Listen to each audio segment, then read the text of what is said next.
Se Deus existe, você já se perguntou qual é a sua verdadeira casa? Qual seria o lugar que utiliza para realizar suas obras? Olá, buscadores! Geralmente, quando buscamos mais informação sobre isso, nós tendemos a cair na resposta religiosa do templo de Deus ou na casa do Senhor. Só que aí reside um grande problema. Caso você não seja uma pessoa religiosa, automaticamente você irá se afastar deste assunto. Por outro lado, se você não tiver ideias pré-concebidas sobre estes termos, provavelmente se perguntaria então qual seria o lugar exato e verdadeiro que a primeira fonte utiliza como casa. Como por aqui tratamos de estudar sempre utilizando como base o filtro da espiritualidade, começaremos a tatear mais sobre essa temática e a dar mais elementos para as nossas pesquisas de forma imparcial como sempre. Sabe, quando nos tornamos buscadores reais de respostas, livres de todos os tipos de vieses e de ideologias, além de utilizarmos das vestes da liberdade para poder esquadrinhar à vontade sobre todos os assuntos que temos curiosidades e dúvidas, sem aquela necessidade de nos encaixarmos dentro de grupos ou sendo guiados apenas por uma linha de raciocínio, nós começamos a perceber que para encontrar muitas das maiores respostas e desvendar muitos dos grandes mistérios da nossa existência, se faz necessário primeiro que nos conheçamos melhor a nós mesmos.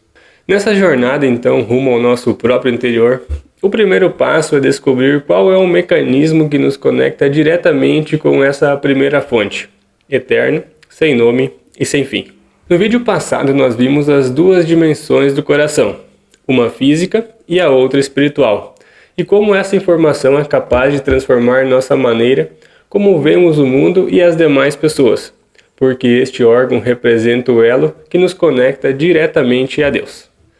Além de todas as funções biológicas, o coração é um grande mecanismo de comunicação, tanto internamente, comunicando a todas as partes do corpo tudo o que ocorre em cada extremidade, quanto externamente, interligando-se à grande consciência universal. Para que o tema de hoje fique mais fácil de compreender, primeiro nós precisamos ter isso muito claro, pois é por meio deste retumbar de vibrações em nosso cerne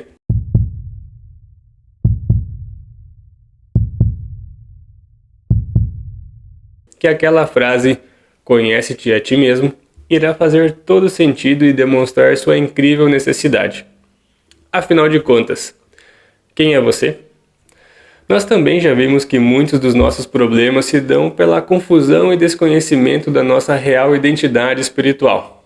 Ou seja, qual é a minha origem? Qual o propósito da minha existência? Para onde irei após essa passagem terrenal? Como realizar essa viagem rumo ao meu próprio interior? Essas são perguntas muito interessantes e geralmente representam incógnitas e debates. Mas juntos nós vamos nos aproximar dessas respostas se nos dedicarmos com humildade, com neutralidade e disposição. Então, vem comigo. Ora, se o coração é o grande receptor das faíscas de vida da primeira fonte, a fonte original, e se está sincronizado com a pulsação máxima do universo, em que cada batida ressoa o pulsar de Deus, então precisamos entender agora as demais funcionalidades deste grande veículo que chamamos corpo e as outras semelhanças entre ele e a criação em grande escala. Geralmente os buscadores se sentem perdidos em sua jornada de busca precisamente pelo grande número de teorias que estão dispostas a todos aqueles que estão tentando compreender a razão das coisas. Existem milhões delas e para todos os tipos e gostos. A teoria da evolução, Adão e Eva, a teoria do caos, etc. Enfim, são muitas. Ao meu ver, o grande problema disso tudo é que, baseado na nossa criação e em nossos seios familiares, pelo ambiente que nos movemos e também pelos conteúdos que nos inclinamos a consumir diariamente na internet, nós tenderemos a nos inclinar perante uma ou outra, e isso se tornará um grande obstáculo. Por quê? Se você deseja ver a verdade, não tem opiniões. E baseado em nossa cultura e influências, é justamente o que vamos criar e replicar: palpites, crenças e suposições. Em meu caso particular, foi somente no momento em que eu pude compreender isso que eu pude perceber que deveria deixar de buscar por aqueles conhecimentos complexos, aquelas teorias que parecem estrambóticas, exclusivas e quase inalcançáveis, e que eu precisava me concentrar primeiro nas coisas mais simples e em mim mesmo para obter as respostas que eu tenho procurado. Ou ao menos para começar a conformar uma base sólida, lógica e de fácil comprovação. Geralmente essa curiosidade pelo extremo é uma terrível isca que leva os buscadores ao erro e aos desvios da verdadeira essência da realidade. Bom, nós já estudamos por aqui que tudo possui certa forma de energia. Aliás, da mesma maneira como o planeta possui pontos energéticos, o corpo humano também. Inclusive, nossa estrutura está contemplada de uma maneira incrível que visa proteger vários dos pontos vitais para a vida. Além disso, este é outro conhecimento sensacional e pouco difundido, e é capaz de transformar vidas pelas possibilidades de interpretações e ao mesmo tempo pela quantidade de enigmas que possui. Quando estudamos sobre espiritualidade e tratamos de nos descobrir, podemos ficar estarrecidos pela semelhança que temos com tudo que é natural e com o meio ambiente. É muito interessante analisar e perceber a compatibilidade e afinidade que temos com a natureza. E quando analisamos, podemos perceber também que estamos alinhados com os 4 elementos. A água e a terra são forças mais densas, e o fogo e o ar são mais voláteis. E esses 2 grupos se unem para auxiliar a conformar a vida, usando como molde universal que se replica no próprio universo.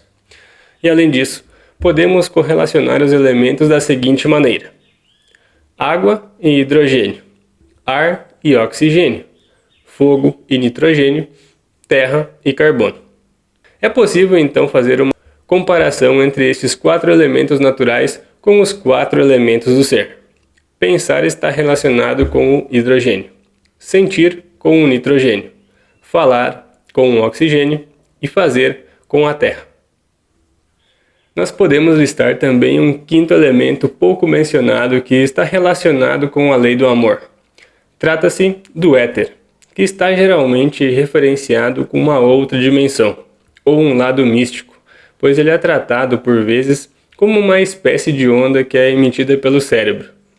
No vídeo passado nós vimos a relação do éter com o sistema toroidal e como essas vibrações se conectam com outros campos energéticos. O homem e a mulher terrestre também possuem similaridades com os astros que circundam o nosso planeta. Se não, veja. A Lua. Quem nunca ouviu falar sobre os seus ciclos, que geralmente são 4, divididos em 7 etapas ao longo de 28 dias. A menstruação da mulher também ocorre em ciclos, regendo-se em dias de fertilidade e variações de humor. Assim como a Lua, as mulheres também possuem características fortes quanto ao magnetismo, ao recebimento e à atração e à retenção. É ela quem recebe e retém a semente da vida, sendo seu ventre a incubadora e um portal para a formação da chegada de um novo ser. Bonito, né? Para isso, necessário se faz a presença da progesterona, hormônio produzido pelos ovários. O Sol, por sua vez, está relacionado com a penetrância, com a permanência, a liberação e a eletricidade. Tendo isso presente, veremos que os raios solares são emitidos e auxiliam muito no processo de criação de vida, sobretudo para o crescimento das plantas e no desenvolvimento da vida animal. O homem, em seu sistema interno, é dotado assim da capacidade de produzir testosterona, principal hormônio que auxilia em todo o processo varonil.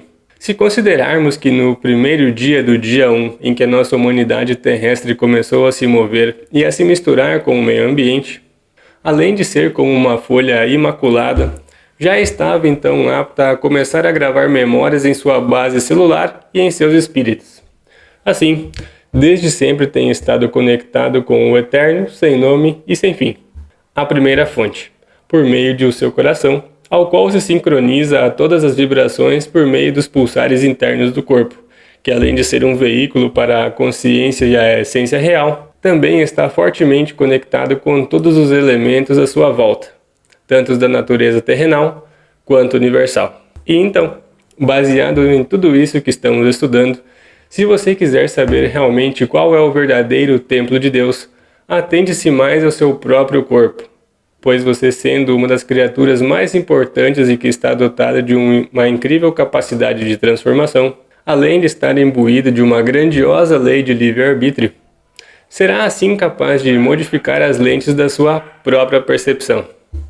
Perceba assim que, se você analisar a concepção do templo no sentido de um lugar sagrado, nada mais lógico imaginar que uma das criações mais sublimes, que é o ser humano, pelo seu arcabouço de complexidade e capacidade, é consequentemente a morada do Espírito Matriz de Deus. Não sabeis vós que sois o templo de Deus e que o Espírito de Deus habita em vós? Além disso, lembre do que vimos em vídeos passados. Você está agora na minha presença. Você é o revestimento da minha mente e do meu coração. Você deve suspender sua crença e descrença no que não pode sentir, em troca de seu conhecimento de que sou real e vivo dentro de você. Ouça bem, porque nele você pode encontrar o lugar onde eu moro. E ao considerar todas essas informações tão valiosas, estaremos aptos a compreender aquelas outras palavras que dizem: o reino dos céus está próximo. Pois o Deus que fez o mundo e tudo o que nele há é o Senhor dos céus e da terra e não habita em santuários feitos por mãos humanas. E talvez, tateando, pudessem encontrá-lo, embora não esteja longe de cada um de nós. E com isso, gostaria então de finalizar o vídeo de hoje convidando você a essa grande reflexão. Antes de querer buscar por um Deus externo, comece primeiramente escutando a vibração que emana dentro do seu próprio corpo. Olha só que legal! A cada pulsar do coração, a primeira fonte reafirma que está a todo momento conectado com você, e é por meio deste pulsar que mantém viva a faísca e a esperança de um novo amanhecer, por mais que os dias sejam difíceis, carregados de ansiedades e dificuldades. Mesmo assim, sempre somos capazes de ouvir a retumbante força que ecoa sem cessar em nosso próprio peito. Deixe o convite então para que você se inscreva no nosso canal, ative o sininho, deixe seu like e comente se você já havia considerado essa possibilidade do Templo de Deus estar dentro de você. Agora você também pode nos encontrar no Instagram e no Facebook. Vou deixar os links na descrição. E nós também estamos desenvolvendo um blog para organizar todos estes assuntos e para que seja mais fácil de visualizar todas as informações que nós estamos estudando por aqui. Vai ficar muito legal. Então, até a próxima, pessoal. Buscando respostas, um caminho de mão única. Tchau!